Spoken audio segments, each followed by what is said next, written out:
For real, though, I hope you appreciate the effort I put into this. Like, really had to buckle down and just let things go as they play out. Although the hog levels did not take long for me to figure out how to do 100%, so enjoy this. I don't know, man. It's like a gift. The gift of hog! Also a warthog at that. It would have to be a feral hog. Do you know how to defend yourself from, like, dozens of feral hogs? It's a tale the Jedi would never tell you. Sorry, that must be someone's favorite joke right now. And I'm never gonna know. I'm never gonna know. It's a joke that doesn't land because the audience I want for it isn't here. Tell them I told them that joke for me, okay? Some kind of djembe. You know, I tried out playing a djembe in high school because I was just big into percussion, but that was just because I was like, oh yeah, percussion will be easy because I don't have to worry about musical notes. Yeah, it makes up for it by playing notes really fast to the rhythm, so yeah. But it was okay. Also probably something to do with Sonic Underground and me thinking I was like, yeah, I'm the green hedgehog. I play the drums. Yeah. I say I'm a little bit manic. In fact, it seemed like I was modeling myself as a kid after, like, the Michelangelos and Beast Boys of the world. But that was just my attitude. It's not really my personality. I feel like some of the attitude's coming back as of late, which helps when you have competent medical sources, both physically and mentally. So bring on that healthcare. Native Fortress, as opposed to a fortress. Just to let you know, it was here first. The first fortress of its kind. Completely natural, belonging to this place. No extra fortresses native. Oh, it's just like the Great Gate. Yep, there tends to be... These levels tend to come in twos, like one theme of a level becomes a theme used later. I think very rarely, yeah. In fact, yeah, one of them was going to be used for a second one, but ended up being cut out, but not cut out as just, like, stored somewhere in the game's code. Stormy Ascent, maybe you know about it. That's a fun level, I have to go try that again. What have I got? I did play this, remastered, by the way. Yeah. Nearly all the way through, except for the third one, because of, relic hunting I didn't want to actually do. But that's okay. Yeah, the relic hunting was just kind of like tacked on for 1 and 2, but for the third one, it's just like, that's part of it. It's like, well, maybe I'll get back to this, and we'll work on that. So when I get to Crash Bandicoot 3, more than likely it's going to be one of those cases where I just have to, like, record my attempts at doing it in a reasonable amount of time. It's about time. Hey, slamming. Slamming! Make those things turn over horizontally. View yourself over the horizon. This is the first level where it just seems like the games get pretty long, but levels in this game are not as long as you might think. I don't know, just over time, I realized how manageable it became, simply because of a few hang-ups I had about mechanics that aren't immediately obvious, that they don't tell you about in the instruction manual, or, like, they only use, like, literally once, and you never have to use again, in terms of strategy. Or, like, a few, like, rare enemies that don't show up anywhere else in the game in some situations. So, it's like having to relearn the game every level, almost. Why is it so colorful? I don't know, but I think the pastel is really standing out. For real. I wonder if they get, like, what do you call those crayons? I guess they're just pastel crayons. Maybe I was thinking of colored pencils that can be pastel. It's an interesting style. Be sure but a welcome one. I'm going to get the high ground now. Are you okay, Annie? He's not okay. Narrator's note. He had sand everywhere. I got sand everywhere. My butt, in my face. I'm just eating tons of sand. I mean, to be fair, you're on the goddamn sand planet. So, yeah. Although, really wasn't so much that. It was just like, I'm tired of being on this desert. It reminds me of so much pain and misery. Yeah. No desert levels in this game. Probably in the third one. Almost definitively. Because of, like, the ancient Egypt motif. Is there any game I haven't played, like, with an ancient Egypt motif? Oh, I'm sure there's plenty. All those ancient Egypt games. I'm telling you, man. Someone just collect all the games that have ancient Egypt motifs and put it in one and be like, this is the Egypt pack. You like ancient Egypt? We got enough games for you. In fact, I should just tag Steam games with Egypt in them as just ancient Egypt and see how that works out. See if it gains, like, a genre unto itself. I mean, it could. If you have, like, a specifically Indiana Jones style. Like, Spelunky. Would that count? Well, no. Spelunky kind of has more South American stuff. So, I'd probably put that as ancient Aztec or some crap. That's a thing, too. Whereas this is just more Islander stuff. Yeah, Pacific Islander stuff. I want to say. I want to say Pacific Islander. There can be only one Islander. It's in the eyes, you know. Single eye looking for other single eye. To form a relationship with the human visual cortex. And of course, who could forget jumping up really high? Oh hey, yeah, sometimes they'll just have masks out of the box.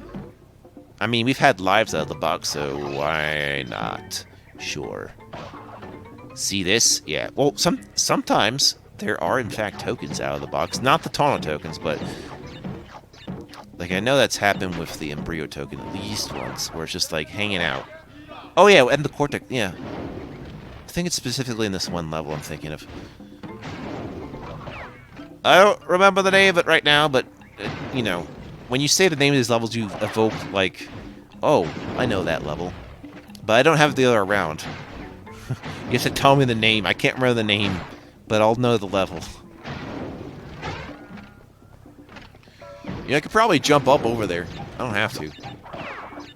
Not... Perhaps next time when I do this level, because it's gonna have to be a redo. Due to the gemlessness. I'm so gemless. Gemless. They give me the gibbly wibblies. He's on fire. NBA Jam Crash Bandicoot Edition. Yeah, I'm the president. Oh, wait, sorry. Yeah, that president. My fellow Earthicans. I saw this video by Ambiguous Amphibian about him. Like, it's basically called, it's an Age of Wonders game, which is like Age of Empires, but with more, you know, fantasy motifs.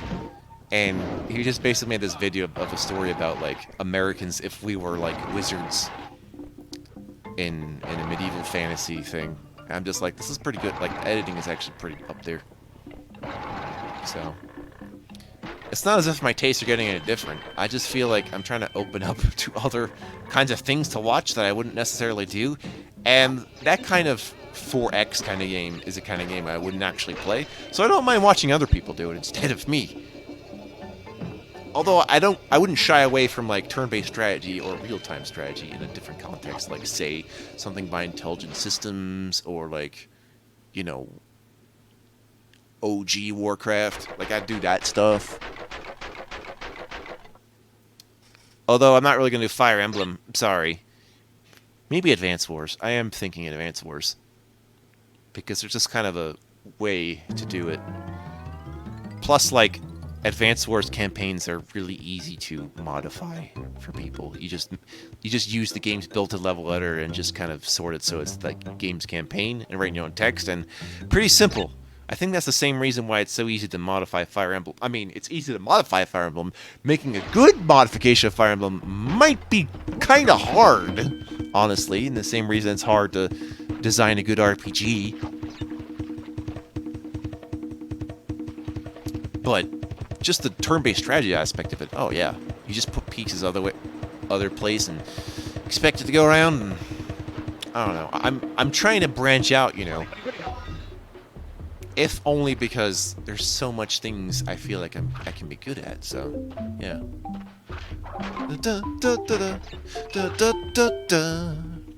Isn't this just like the upstream level? It sure is. But this time it's got monkeys on it. that work vertically instead of horizontally. They're otherwise the same kind of monkey, which you dial M for. Dial B for Bandicoot, however. Da-da-da. Yes, monkey, I see that now. The value of a banana. Ooh, ah! Get eaten. I won't get eaten, because I'm not a scrub. I don't ride on the best side, which is my passenger's ride. You know, I'm hollering at them. Sorry. It's like, hey, want to hear me holla holla? $1 million? Yeah. I think to myself where this world's been going lately, and then I think to myself, wait a minute, what if I just do more video game videos? Because I'm cool. You know, it could be like the end of the world and I'd still be doing this as long as YouTube was up. I'd be like, yeah, finally. Like 20 years later, I'm doing a walkthrough of Crash Bandicoot 4. No. It would not take me 20 years to do that. Although, that's assuming I'd ever do it. That's more of a case of, would I do things straight from the console as opposed to using this computer intermediary thing? See, that's a decent enough question. But I feel like the tools I have at my disposal for computing cannot be overstated. Like, even if you don't edit like I don't, you do need editing tools without actually being an editor. Trust me. Trust me on this. Same with, like, using stuff similar to Photoshop. I actually use, again, same with using stuff like that. Like, I know those programs work. I know how stuff like that, and maybe even Blender a little bit work, kind of, because I understand them at a theoretical level, but not actually being necessarily a good artist. Well, in terms of drawing, I mean. Actually, I say that, but out of the people in my, you know, close blood relation, I might be the better artist, which I probably got from my mother. Most likely. You know, yeah. I don't know if they did this for you if you were a kid, but in the early 90s, I could paint a mean pussy willow. You know, the actual plant. No joke. Called a pussy willow. And, you know, I wonder where that painting is, because it was technically a gift to my parents after I'd done it. But I have no idea who owns that stuff now. That's clearly my goddamn painting. It should have gone back to me since I painted it, after all. Also, this older one, which was me using this weird circle stencil thing, and I called it, what was it, like, the Monster of 1,000 Eyes, and that's what I kind of did. It was pretty strange even for me, but I liked it. It's like, look, it has various eyes that do things. Blah. It reminds me of the tale I made where it's just like, the tale of the computerized numbers and the new numberized letters or some crap. The digitized, yeah, something like that. Oh wait, no, it was like, yeah. It was the opposite. It was the letterized numbers or something. I specifically remembered the computerized letters part where I was trying to give letters the motif of what if they were used on like LED screens for alarm clocks. You know those things are that count from like 1 to 0, and you can see all the imprints of where the lights would be used, kind of like when you have like a Game & Watch, you can see all the imprints of where all the sprites would go at any given time. And I thought of something like that with letters, which I suppose is more possible than you think, because I actually did a device like that. It was like one of those things where it was basically one of those things where I would type, you know, letters with blanks in the middle with other letters to be like, what word like fits those confines, and it would sum up, you know, its built-in dictionary and tell me what things would fit, and if nothing fit, it would just give out an error and be like, nothing fits. So a lot of this, like, what letters start with, you know, BA, for instance, come with all that. I'm trying to remember what this thing was. It was like big and gray, and I want to say it's like how you would think a BlackBerry would look without like a second part of it. I wish I could remember what this thing was, because it's going to be hard to look it up based on how vague I make it sound, but I have a pretty clear vision of it in my mind. I wonder if I could do an image search based on my own, like, drawing of it. Ripper! Yeah, this game's Australian. Ripperoo! As in, like, he's Jack the Ripper. This TNT's pretty big, not gonna lie. This boss isn't hard because I found, like, after a few deaths, I'm like, wait a minute, he's following patterns. So, in my practice run, I basically studied what patterns he was taking and wrote them down, like, on a grid thing. I don't know why they go for that much effort to do that when I could have just waited and watched where he was going. But, you know, trying to save a little bit of time. Yeah, right. Guess if you die enough, you'll just get mask. It's okay. It's nothing to be ashamed of. Little mask never let you down. Funny thing is, since I played more Crash Bandicoot 2 before 1, I remember Ripper Roo's boss battle in 2 a lot more, which is pretty interesting, I'll have you know. So, again, looking forward to playing Crash Bandicoot 2. I enjoy that game way more. If only because it's easier to sort, but hey. It's just all those things you can do. Oh, shitballs. This is the Bandicoot of my dreams. Explode! Expand, grow, explode, etc. Now he's just going full diamond on us. That's not gonna work.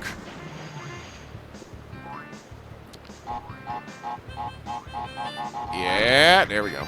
You exploded. He'll be okay. Don't worry about it. He's lived through worse than a few TNT explosions, I'll have you know. He went to college. He got a degree. Anyway, Lost City. What's so lost about it? Nothing. It's just one of those ancient world trope things. Nothing wrong with that. But the vague words. And that's where we'll go next time on our lovely adventure of the Coot. See you there.